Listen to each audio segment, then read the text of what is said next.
Nazdar Tubici, vítam vás pri novom videu a trošku viac vecí sa nám líklo do druhej časti 4. sezóny, takže poďme sa na to pozrieť. Takže ako prvú vec, čo som vám chcel oznámiť, že Lego Ninjago, druhá časť 4. série Dragon's Rising, vyjde 3. septembra na Netflixe. Takže už máme oficiálny dátum vydania Ninjaga Dragon's Rising. Ale poďme sa pozrieť na oveľa viac vecí. Takže najskôr sa poďme pozrieť na popisky k daným epizódam. Epizóda 11. Po tom, čo bol v slúčených zemiach obnovený mier, ninjovia oslavujú svoje víťazstvo. Medzi tým raz s pomocou doktorky Larovovej vzkriesí z mŕtvych tigri kmeň, aby mu pomohol zvrátiť zlúčenie. Takže využije tigri kmeň na zvrátenie zlúčenia, nejakú možno jeho armádu alebo jeho bývalý kmeň. Potom, čo Lloyd vo vízii spatrí skutočný rasov cieľ, rozdelí ninjov do 3 skupín, aby získali dračie ikony skorej než on.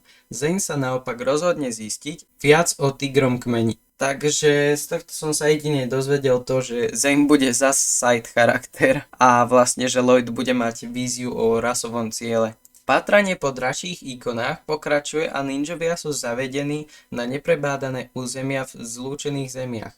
Cestou Kai narazí na známu tvár. Známa tvár, to bude podľa mňa Skyler. Retrospektíva rozpráva rasov tragický príbeh, zatiaľ čo Arin a Lloyd pokračujú v prieskume divočiny, alebo teda Wildness, a ich puto je podrobené skúške. Takže Arin s Lloydom budú vo Wildness, typujem, že možno asi bojovať proti tigriemu kmeňu a dozvieme sa nejakú backstory na rasa.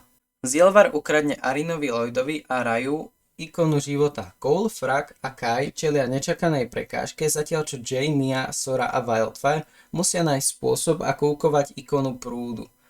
Takže toto bude asi akčnejšia epizóda. Zane objaví v kláštore stopu týkajúcu sa rasovej minulosti, ale raz ho prepadne zo zálohy, aby sa zmocnil ikony pohybu. Jiovi a Nii sa podarí vytvoriť ikonu prúdu. Takže Jay a Nia ukovú ikonu prúdu a Zane objaví nejakú stopu a následne ho prepadne raz. OK. A ďalej vlastne tu máme podľa webu Rotten Tomatoes vyjde teda Dragon's Rising sezóna 4 v 3. septembra, ako sa predpokladalo. A názvy epizód po anglicky vlastne a preložím vám ich do slovenčiny. Takže 11. epizóda Príšera v monasteri, takže Príšera v kláštore. 12. Mechmaster 10 000, zaujímavé. In the Pits, 13. epizóda, takže niekde v zákopoch, až to správne prekladám. Ancient History, staroveká história, alebo dávna história. Potom 15. epizóda, Zmrazená jazva, alebo Zamrazená jazva. 16. epizóda, 100 očí, ktoré vidia tvoju dušu. Alebo 100 očí, aby uvideli tvoju dušu, nejak tak. Doslova neviem, ako to bude v preklade. 17. epizóda Všetci čarodejníci sú klamári. 18. Summit, takže nejaké stretnutie. 19.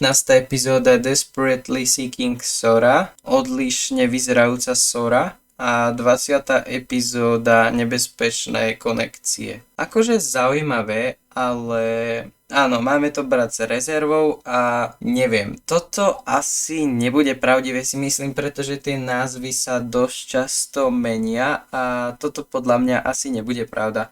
Ale tak ako info určite fajn, ale toto by už bolo z dnešného videa všetko. Ďakujem za zhliadnutie videa, budem rád, keď dáte like, odber budete zdieľať a komentovať a vidíme sa pri ďalšom videu. Majte sa tu bíci.